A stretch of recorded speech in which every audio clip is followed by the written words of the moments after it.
आज हम बात करेंगे ल्यूकोडर्मा के बारे में, जिसे विटिलिगो सफ़ेद धब्बों के नाम से भी जाना जाता है।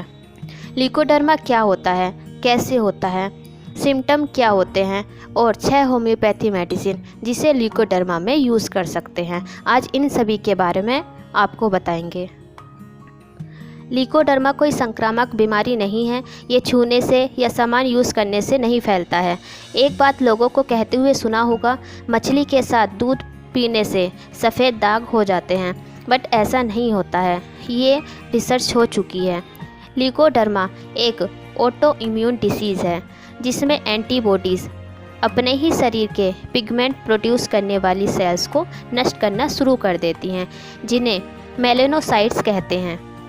ल्यूकोडर्मा सफ़ेद धब्बे होने पर मानसिक तनाव बढ़ जाता है।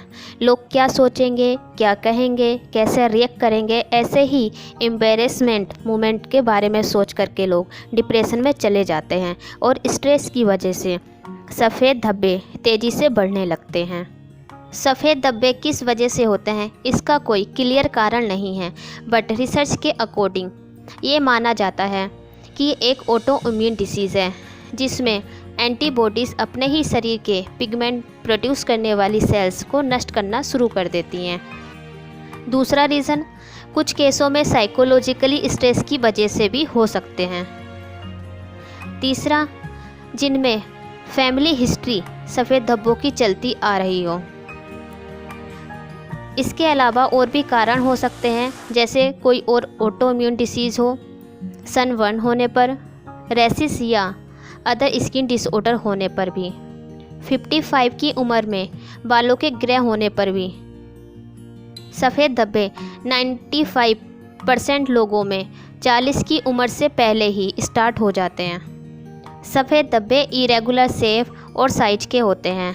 ये मोस्टली एक्सपोज एरिया में दिखाई देते हैं, जैसे फेस पर, हैंड पर, नेक पर, आर्म्स पर, और ये कवर्ड एरिया में भी हो सकते हैं, जैसे जेनाइटल, ब्रेस्ट पर, लेग्स पर, और कुछ लोगों में मुंह के अंदर की साइड में भी सफ़ेद धब्बे हो सकते हैं। ल्यूकोडर्मा कुछ लोगों में एक स्पॉट दिखने के बाद ही रुक जाता है और कुछ लोगों में आगे बढ़ने लग जाता है। ये छोटे छोटे स्पॉट मिलकर के एक बड़ा एरिया कवर कर लेते हैं और एक बड़ा धब्बा बना लेते हैं, जिसे सफ़ेद धब्बे बोलते हैं। कुछ लोगों में इसका डेवलपमेंट काफ़ी स्लो होता है और कुछ लोगों में बहुत तेज़ी के साथ में फैलता है। जिन लोगों को मेंटल स्ट्रेस ज़्यादा होता है, उनमें सफ़ेद धब्बों की ग्रोथ तेज हो जाती है। अब 6 होम्योपैथी मेडिसिन के बारे में आपको बताएंगे, ल्यूकोडर्मा में यूज़ कर सकते हैं। पहली मेडिसिन बेराइटा कार्बोनियम। जब शरीर पर सफ़ेद धब्बे हों और रात में शरीर पर असहनीय खुजली और झुनझुनी हो, जब किसी व्यक्ति को त्वचा पर खुजली और रेंगने जैसा सेंसेशन हो, चुभन और जलन भी साथ में मिले, तो वहाँ पर हम बेराइटा कार्बोनिकम दे सकते हैं। बेराइटा के पेशेंट को गर्म वातावरण में अच्छा महसूस होता है और ठंड के संपर्क में रहने पर अस्वस्थ महसूस करता है। बेराइटा की स्किन कोल्ड होती है, स्नेक की तरह, फ्लैसिड होती है, अनहेल्दी होती है। बेराइटा के छोटे छोटे घाव भी जल्दी से नहीं भरते हैं। बेराइटा के पेशेंट में कॉन्फिडेंस की कमी होती है, इनको कन्फ्यूज़न बना रहता है, नए लोगों से बात करने से भी बहुत ज़्यादा बचते हैं। दूसरी medicine Calcarea carb.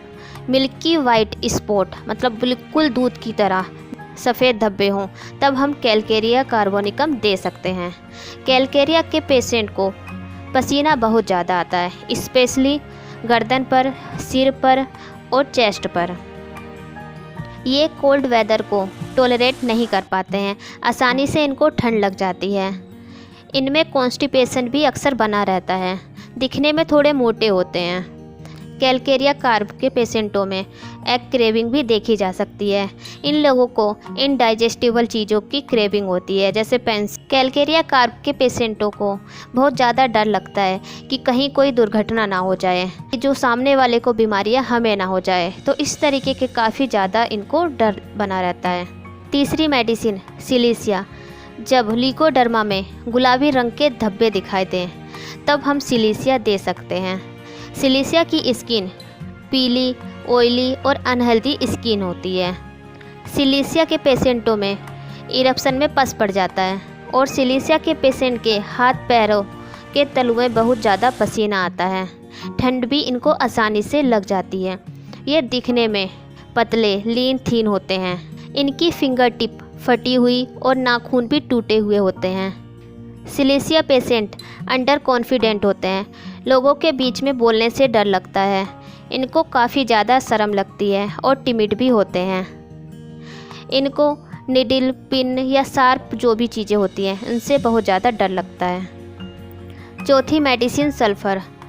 Sulphur leucoderma में बहुत अच्छा काम करती है। जिन पेशेंटों से बदबू आती है, सल्फ़र स्किन की बीमारियों के लिए बहुत अच्छी मेडिसिन है। सल्फ़र के पेशेंट पतले होते हैं, कंधे आगे की तरफ झुके हुए होते हैं। जब चलते या बैठते हैं तब भी इनके कंधे आगे की तरफ ही रहते हैं। सल्फ़र का पेशेंट एक जगह खड़ा नहीं रह सकता है, इधर से उधर घूमता रहेगा। हमेशा माइंड में कुछ ना कुछ प्लान या बातें बनाता रहता है। इसी वजह से ये एब्सेंट माइंडेड होते हैं। प्लान बनाने में इतने खो जाते हैं कि आसपास का कुछ भी ध्यान नहीं रहता है क्या चल रहा है। ये अपने शरीर को लेकर या पहनावे को लेकर भी सीरियस नहीं होते हैं। जो कुछ भी मिल जाए पहन लेते हैं और इनको नहाना भी पसंद नहीं होता है। इनकी कंप्लेन नहाने के बाद में बढ़ जाती हैं। इनको खाने में मीठा पसंद होता है। पांचवी medicine arsenic sulphuratum flavum. Arsenic sulphuratum flavum में डिस्कलरेशन पेल और वाइट कलर का होता है।